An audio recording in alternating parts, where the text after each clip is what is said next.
प्यार के चक्कर में इतनी पागल थी कि वो राजा भैया को ही खुद ने ही मारा उसने। पर हमने ये नहीं सोचा था कि वो मतलब खुशी तो केवल दिखाएगी और उस खुशी के पीछे वो ऐसी साजिश रच रही है। अरेंज मैरिज थी। हाँ, दोनों एक दूसरे को पसंद थे, इसीलिए हम लोगों ने शादी की थी। मम्मी को शायद उसके अफेयर के बारे में पता था और उसकी मम्मी से उसने ये भी कहा था कि मैं शादी तो कर लूँगी पर बाद में जो अंजाम होगा वो आप लोग भुगतना। हाँ, प्रेम प्रसंग था। कम से कम 3 सालों से मतलब उसका कुछ चल रहा था। कंटिन्यू चैटिंग करती थी, फ़ोन पे बातें भी करती थी। जिससे ये सोनम का जो केस हुआ है, सोनम और हमारे जो राजा भैया है, अब तो मतलब समाज में भी रिश्ता करने से लोग डरेंगे। अभी इस वक्त हम राजा रघुवंशी जी के घर पे हैं और उनकी भाभी जी हैं। क्या नाम है आपका? वर्षा रघुवंशी। वर्षा रघुवंशी। शादी कितने तारीख को हुआ था? शादी 11 मई को हुई थी। 11 मई को हुई थी। और लड़की कब आई थी आपके घर? हाँ, वो 11 मई को शादी होके 12 तारीख को सुबह आई थी हमारे 12 घर। तारीख को सुबह आई हाँ। थी। हनीमून के लिए लोग कहाँ गए थे? हनीमून के लिए ये लोग मेघालय गए थे 20 तारीख के दिन। 20 तारीख को। और ये घटना कब पता चली कि मतलब कैसे? इनके जब 23 तारीख को फ़ोन बंद हुए उसके बाद हमने ये सोचा कि शायद नेटवर्क इशू के कारण फ़ोन नहीं लग रहा होगा, तो 23 तारीख को तो हमने ज़्यादा कोशिश नहीं की। पर 24 को लगा हमें कि फ़ोन अभी तक बंद है। उसके बाद फिर हम 25 को तो मेरे हस्बैंड जो है विपिन रघुवंशी और सोनम के जो भाई है गोविंद रघुवंशी, वो दोनों भोपाल के लिए निकले। भोपाल से उन्होंने दिल्ली की फ़्लाइट ली, दिल्ली की फ़्लाइट से वो गुवाहाटी गए। राजा कितने भाई थे? ये लोग 3 भाई हैं। 3 भाई थे। राजा सबसे बड़े थे? सबसे छोटे थे वो। सबसे छोटे थे। हाँ। और सबसे छोटे लड़के की शादी? हाँ, सबसे छोटे हमारी लास्ट शादी थी। लव मैरिज शादी थी कि नहीं नहीं, अरेंज मैरिज थी। हाँ, दोनों एक दूसरे को पसंद थे, इसीलिए हम लोगों ने शादी की थी। दोनों एक दूसरे? हाँ, दोनों एक दूसरे को तो पसंद जब थे। एक दूसरे को लोग पसंद थे तब फिर क्यों ऐसा चीज़ है? शादी होने के बाद भी कुछ आपको दिखा ऐसा कुछ? नहीं, देखिए उसकी जो मम्मी है, हमने ये सुना है कि उसकी मम्मी को शायद उसके अफेयर के बारे में पता था और उसकी मम्मी से उसने ये भी कहा था कि मैं शादी तो कर लूँगी पर बाद में जो अंजाम होगा वो आप लोग भुगतना। हाँ, पर उनकी ये इच्छा थी कि समाज में सोनम शादी करे, तो उसने शादी तो कर ली पर उसने बाद में ये चीज़। सोनम खुश नहीं थी इस शादी से? हाँ, अब सुनने में आया कि वो खुश नहीं थी, बाकी हमें तो ऐसा नहीं लगा कि वो खुश नहीं थी। शादी तो उसने देखने के लिए खुशी था। हाँ, और अंदर से वो शादी नहीं करना अंदर से उसके मन में कुछ और ही प्लानिंग चल रही थी। सोनम का पहले प्रेम प्रसंग था? हाँ, प्रेम प्रसंग था। कम से कम 3 सालों से मतलब उसका कुछ चल रहा था। तो शादी के पहले नहीं पता चला था आप लोग को? 3 साल नहीं नहीं, हमें पहले नहीं पता था, क्योंकि अब कैसे पता चलता। वो अच्छे से राजा भैया से बात करती थी, शुरू में नहीं की थी, बाकी फिर वो बात करने लगी थी राजा भैया से। तो हम तो यही सोचेंगे ना कि राजा भैया को पसंद करने लगी है, राजा भैया उसको पसंद करते थे, इस वजह से फिर दोनों की शादी हो गई। और अरेंज मैरिज थी। अरेंज मैरिज में तो ऐसा ही होता है ना, देखते हैं। और खासकर स्पेशली समाज में थी, ऐसा नहीं कि किसी और समाज में थी, समाज की थी। और भी हमारे रिलेटिव्स, उसके रिलेटिव्स मतलब एक दूसरे को अच्छे से जानते थे और फिर ऐसे ही उनकी शादी हुई थी। क्या चैटिंग किसी और से करती थी? चैटिंग देखिए, वो उसका बिजनेस था तो वो कंटिन्यू चैटिंग करती थी, फ़ोन पे बातें भी करती थी। पर हमें तो यही लगा ना कि शायद बिजनेस है तो किसी कस्टमर से बात कर रही होगी, किसी कस्टमर से चैटिंग कर रही होगी। तो चैटिंग दिन में रात में भी करती थी? हाँ, देखिए रात में तो नहीं देखा, दिन में वो हमारे साथ रहती थी, तो दिन में तो वो मोबाइल चलाती थी। अच्छा। कॉल पे भी बात करती थी? हाँ, कॉल भी आते थे उसके हम तो कैसा बिजनेस था उनका? उनका सनमाइका का बिजनेस है। सनमाइका का business हाँ, था। प्लाईवुड, सनमाइका, ये सारी चीज़ों। क्या ऐसी महिलाएं सिंदूर को कलंक कर रही हैं?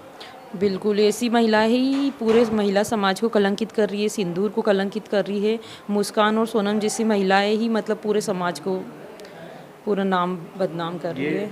ऐसे संदेश लोगों के बीच में गया, क्या लोग सोच रहे हैं कि ये पति पत्नी का रिश्ता? और अब ये जैसे ये सोनम का जो केस हुआ है, सोनम और हमारे जो राजा भैया है, अब तो मतलब समाज में भी रिश्ता करने से लोग डरेंगे कि कैसे हम रिश्ता करें, क्योंकि हम लोग उन्हें अच्छे से जानते थे। मतलब दूसरे के थ्रू हमें यही कहा गया कि बहुत अच्छा परिवार है, बहुत अच्छी लड़की है और समाज की है, उसके बावजूद ये चीज़ें देखने को मिली है, तो अब कैसे विश्वास करेंगे। सोनम की बेवफाई में राजा की जान चली गई?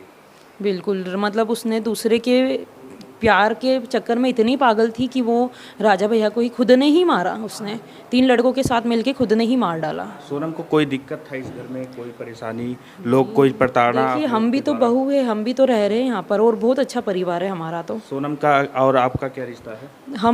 वो मेरी देवरानी है, मैं उसकी जेठानी थी।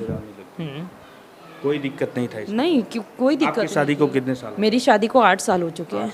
हाँ, और बहुत अच्छे हैं हमारे राजा भैया भी बहुत अच्छे हैं, हमारे जो जेठ मतलब हमारा परिवार बहुत अच्छा है।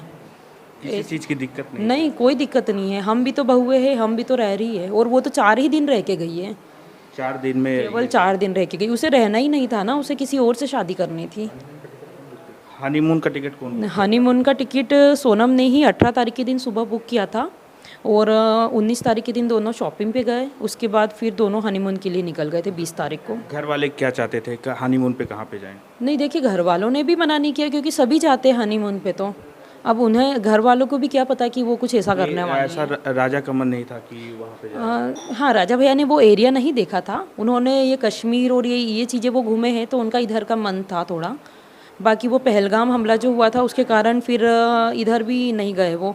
फिर सोनम ने कहा कि माँ कामाख्या देवी के दर्शन करने चलते हैं। लास्ट टाइम राजा से क्या बात हुई थी आपकी? लास्ट टाइम में मम्मी की बात हुई थी हमारे, मम्मी और राजा भैया की बात हुई थी, यही हुई थी। वो डबल डेकर से ऊपर चढ़ रहे थे, उन्होंने यही कहा था, वो केले खा रहे थे, उन्होंने यही कहा था मम्मी डबल डेकर मतलब हम लोग ऊपर जा रहे हैं और वो थक गए, और देखने लायक चीज़ें हैं यहाँ पर, और अब मैं देखता हूँ क्या है, और देखने लायक चीज़ें, नहीं तो फिर यहाँ से निकल जाऊँगा।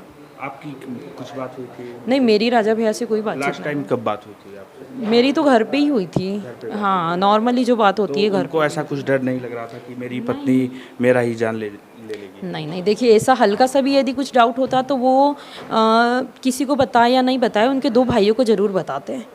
बाकी ऐसा कुछ नहीं था, वो घर से रैपिडो करके चले गए, क्योंकि सुबह का टाइम था, 2 ही भाई उठे नहीं थे, तो वो उन्होंने रैपिडो करी और वो चले गए थे। उनको डर नहीं था कि मतलब हमारी नहीं, ऐसा कोई डर नहीं था। वो पत्नी के साथ तो देखो जाते ही है ना हनीमून बनाने, तो फिर उनको डर कैसा? अब ये नहीं पता था ना कि वो उसके माइंड में क्या चल रहा है। अब उसके माइंड में तो कुछ और ही चीज़ें चल रही थी, उसकी तो सारी प्लानिंग थी। उसने जिसने 3 लड़कों ने मारा है उनको पहले ही भेज दिया था ट्रेन से। शादी का राजा भैया का वीडियो बहुत वायरल है कि बहुत खुश दिख रहे थे। हाँ, घर पे बिल्कुल। बहुत खुशियाँ थी। हाँ, खुश थे, क्योंकि हमारे यहाँ आखिरी शादी थी राजा भैया की, तो हम लोग भी बहुत खुश थे, वो भी बहुत खुश थे, सभी बहुत खुश थे, और पूरा परिवार ही बहुत खुश था हमारा। पर हमने ये नहीं सोचा था कि वो मतलब खुशी तो केवल दिखाएगी, और उस खुशी के पीछे वो ऐसी साजिश रच रही है। आखिरी शादी थी? आखिरी शादी थी, सबसे छोटे थे वो सबसे छोटी? तीनों भाइयों में, और बहुत लाड़के थे। किस तरह, क्या सजा चाहती हैं, क्या मांगती हैं? मैं यही चाहूँगी कि उन्हें फांसी की सज़ा हो। उनसे, सोनम से रिलेटेड जितने भी लोग हैं, जिसने उसका साथ दिया है सोनम का, सबको एक साथ फांसी की सज़ा हो, ताकि कोई भी लड़की ऐसा करने से 10 बार सोचे, घबराए और डरे। मैं यही चाहूँगी कि उन्हें फांसी की सज़ा हो।